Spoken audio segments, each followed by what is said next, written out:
இதில் ரொம்ப பேருக்கு தெரிய மாட்டேங்கிறது. நான் சொன்னா கோவிச்சுக்கிறான்.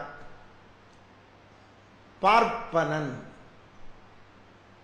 நான் சாந்தமாக சார்ந்து சொல்கிறேன் அப்படின்னா ஒருத்தருக்கும் அர்த்தம் தெரியாது. இப்போ நீங்கள் எல்லாரும் பிராமணால் உட்காந்துருக்க கூட்டத்தில் பார்ப்பனன் அர்த்தம் தெரியுமா?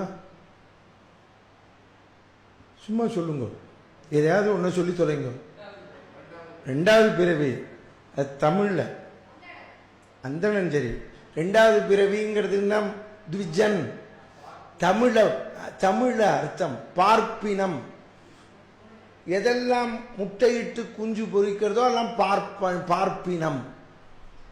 கோழி, காக்கா, மீன் எல்லாமே பார்ப்பனன், பார்ப்பினம். நம்மளுக்கும் 2 ஜென்மா. நம்மளும் பிறக்கிறப்போ சூத்திரன்தான். பச்சையா சொல்றது நான் ஒருத்தந்தான். ஜென்மனா ஜாயத்தே சூத்ரகா கர்மனா ஜாயத்தே த்விஜகா. சூத்திரன்னா மட்டமா நினைக்கிறான். ஆறு சூத்திராளே, சூத்திரன்னா மட்டம் நினைக்காத. கம்பன் சொல்றான் சூட்சும புத்தி நிறைந்தவர்கள். வியாக்கியானத்தை தப்பா பண்ணிட்டா சமுதாயம் கெட்டு போச்சு. பார்ப்பனா ஒஸ்தி நினைச்சிருக்கா, கிடையாது. வேதம் சொன்னால் வேதியன். அப்போ பார்ப்பனன் யாரு? வேதம் சொல்லதுனால அல்ல. வேதம் சொன்னாலும் சொல்றத மறந்தாலும் பரவாயில்ல, ஒழுக்கத்தை விடப்படாதுன்னா வள்ளுவர். மறப்பினும் ஓத்துக்கொள்ளலாகும் பார்ப்பான் பிறப்பு ஒழுக்கம் குன்றக்கெடு. அப்ப அந்தணர்னு சொன்னாலே அந்தணன் யாரு? இன்னொருத்தருடைய கஷ்டத்தை தன் கஷ்டமாக ஏற்றுக்கொண்டு தொண்டு செய்பவன் தான் அந்தணன். அந்தணர் என்போர் அறவோர் மற்ற எவ்வுயிருக்கும் செந்தன்மை பூண்டு ஒழுகலாம்.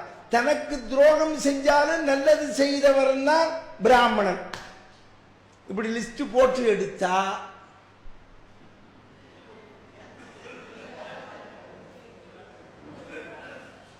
தமிழ்நாட்டில் பிராமணன் இருப்பனா?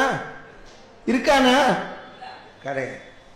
இப்ப அதனால்தான் அந்தணர் என்போர், நான் மட்டமா சொல்லல, நல்லா கவனிங்கோ. இப்போ ஒருத்தர் வேதம் படிச்சிருக்கா வேதியன், அது ஒரு குவாலிபிகேஷன். நான் ஏன் இவ்வளவு சப்ஜெக்ட் சொல்றேன்னு தெரிஞ்சுக்கோங்க.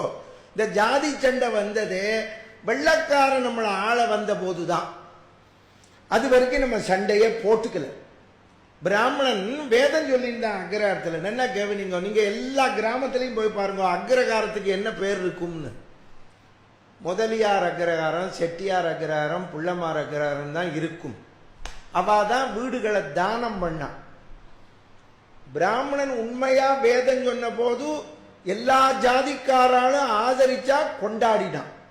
அதை விட பியூட்டி இன்னைக்கும் நம்ம ஒழுங்கா வேதம் சொன்னாலோ ராமாயணம் சொன்னாலோ பஜனை பாடினாலோ நம்ம தர்மத்தை கடைபிடிச்சா இன்னைக்கும் பிராமணன் இல்லாதவா நம்மளை ஆதரிச்சுதான் இருக்கா.